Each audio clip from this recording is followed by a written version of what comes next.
ministre, une concentration des moyens du ministère de la Culture sur l'Île-de-France est une réalité partielle, encore sans doute, c'est une fatalité non, car nous avons déjà clairement des leviers pour la combattre. Si près de 60% des crédits du ministère de la Culture semblent dépensés en Île-de-France en 2022, c'est majoritairement parce qu'en Île-de-France se concentrent historiquement, vous l'avez rappelé, et encore actuellement des infrastructures culturelles majeures. Ainsi, la région francilienne dispose de près des 2/3 des 66 musées nationaux.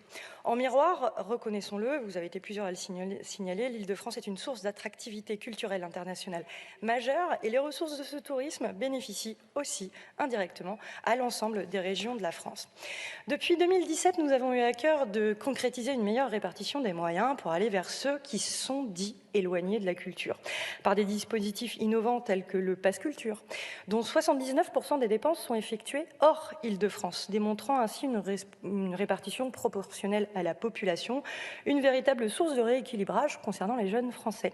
Autre dispositif, les microfolies, ces 300 musées numériques déployés sur l'ensemble du territoire. Plus globalement, oui, le numérique constitue un puissant vecteur culturel partout sur le territoire. À ce titre, la Première Dame appelait hier à la création d'une plateforme numérique culturelle gratuite pour toutes. Et bonne nouvelle, en France, nous disposons déjà de multiples plateformes gratuites, celle de la BNF, celle des musées, ainsi que celle des acteurs de l'audiovisuel public. Des ressources créées ou redécouvertes lors des confinements, elles souffrent encore peut-être d'un manque de visibilité et de fréquentation. Aussi, envisagez-vous d'éventuelles mesures afin de permettre une meilleure adoption de ces ressources numériques par les Français.